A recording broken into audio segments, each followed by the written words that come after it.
मैं आपको बता रही थी कि होस्ट डिफेंस के तीन से मैकेनिज़म्स होते हैं। इंटरफेरेंस होते हैं, स्पेसिफिक डिफेंसेस होते हैं, नॉन स्पेसिफिक होते हैं। ठीक है, इंटरफेरेंस का मैकेनिज़्म हम देख रहे थे। तो इंटरफेरेंस का मैकेनिज़्म क्या है कि ये जो सेल सरफेस है ना उसके रिसेप्टर्स पे बाइंड करते हैं और ना 3 तरह के एंजाइम्स बनाते हैं, राइबोन्यूक्लियस, प्रोटीन काइनेज और ओलिगो ए सिंथेटेज। ये तीनों ना ये इनएक्टिव फॉर्म में बनाते हैं। अब इनको एक्टिवेट कौन करता है? ठीक है, ये जो तीनों प्रोटीन्स हैं इनको एक्टिवेट कौन करता है? डबल स्ट्रैंडेड आरएनए है ना जो, वो इनको एक्टिवेट करता है। ठीक है, जो इन्फेक्टिंग वायरस की वजह से जो डबल स्ट्रैंडेड आरएनए बना ना वो इनको एक्टिवेट करता है। अब ये जो इंटरफेरोन्स है ना सेल में एंटर नहीं हो सकते। ठीक है, और उसका एक्स्ट्रा सेलुलर वायरस भी एंटर नहीं कर सकते। ठीक है, खुद ये एंटर नहीं हो सकते सेल में, और जो एक्स्ट्रा सेलुलर वायरसेस है ना उस पर इनका कोई इफेक्ट नहीं होता।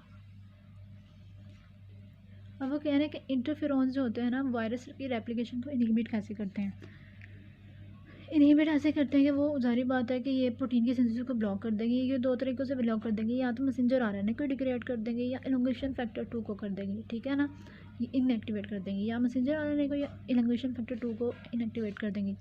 अब आगे वो कह रहे हैं कि अल्फ़ा बीटा गैमा इंटरफेरोन्स 3 तरह के होते हैं ना, इसमें जो अल्फ़ा और बीटा है ना वो स्ट्रॉन्ग इसका एंटीवायरल एक्शन होता है एज़ कम्पेयर टू गैमा। और ये जो गैमा है ना वो मेनली एक्ट करता है इंटरल्यूकन के तौर पे, जो कि एक्टिवेट करता है मैक्रोफेजेस को। आगे आ जाते हैं अदर नॉन स्पेसिफिक डिफेंसेस में 3 तरह के डिफेंसेस हैं। नेचुरल किलर सेल जो कि लिम्फोसाइट्स होते हैं, इसके अलावा फैगोसाइटोसिस का प्रोसेस और म्यूकस की क्लियरेंस। नेचुरल किलर सेल्स कौन से होते हैं? लिम्फोसाइट्स होते हैं। ये क्या करते हैं? ये ना डिफरेंट तरह के ये उन वायरस जिन सेल्स को इन्फेक्ट करता है ना उन सेल्स को वो कर देते हैं, डिस्ट्रॉय कर देते हैं। अब ये नॉन स्पेसिफिक होते हैं। देखिए, natural killer cells non specific होते हैं, इनके पास कोई एंटीजेनिक रिसेप्टर नहीं होता, जबकि ये जो नेचुरल किलर सेल्स हैं इनके पास कोई एंटीजेनिक रिसेप्टर नहीं होता, जबकि टी और बी सेल्स होते हैं ना जो, वो उनके पास सरफेस पे एंटीजेनिक रिसेप्टर होता है। अब जब इनके पास ये स्पेसिफिक नहीं होते तो ये किसी भी क्लास को वो कर देंगे। ठीक है, ये जो हाँ ये किन किन को करते हैं?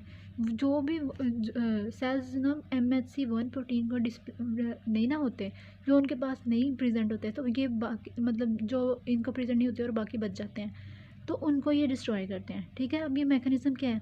उसी तरह का मैकेनिज्म है जैसे कि साइटोटॉक्सिस टी सेल्स करते हैं, ये परफोरिन्स और ग्रैन एंजाइम्स सिक्रीट करते हैं। उसकी वजह से क्या होगा? ये सुराख कर देंगे और इसकी डिस्ट्रक्शन कर देंगे। दूसरा मेथड क्या है? फैगोसाइटोसिस। फैगोसाइटोसिस किसने करनी है? मैक्रोफेजेस ने करनी है।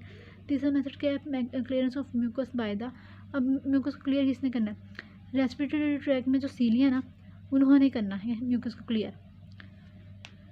तो इस तरह से 3 मेथड हुए, एक तो direct destruction, phagocytosis and clearance of mucus.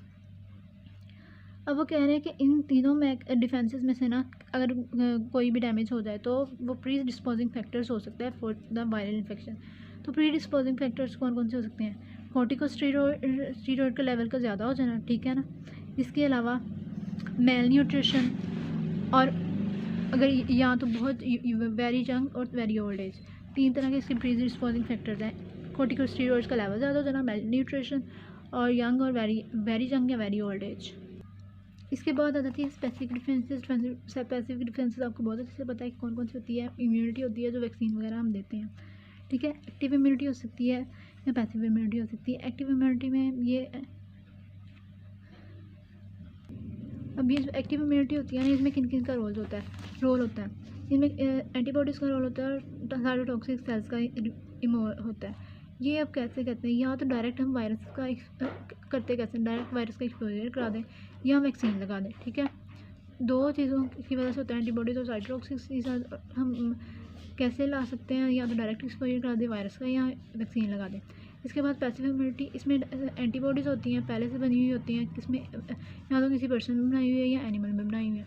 Duration की बात करें तो जो एक्टिव इम्यूनिटी का ड्यूरेशन होता है ना बहुत लॉन्गर होता है as compared to passive immunity. जो एक्टिव का होते हैं ना वो ईयर्स में वो करती है, ईयर्स के लिए करती है, जबकि जो पैसिव इम्यूनिटी होती है वो फ्यू वीक्स से फ्यू मंथ तक के लिए करती है। तो पैसिव इम्यूनिटी, अब ये तो हो गया ड्यूरेशन।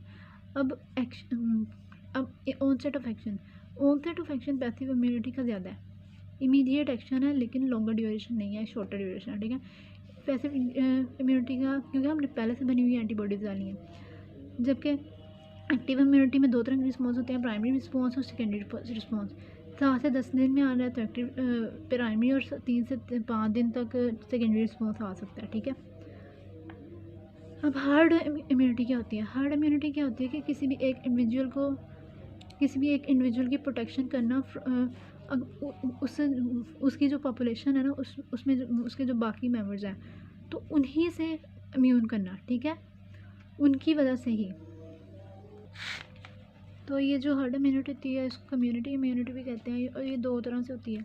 ये या तो इम्यूनाइजेशन, डायरेक्ट इम्यूनाइजेशन मतलब वैक्सीन, या नेचुरल इन्फेक्शन भी हो सकता है। नेचुरल इन्फेक्शन अगर दूसरे पॉपुलेशन के जो लोग हैं ना उनसे डायरेक्ट इन्फेक्ट करा दें तो ये इम्यूनिटी उसमें भी आ जाएगी जिसमें नहीं है, ठीक है।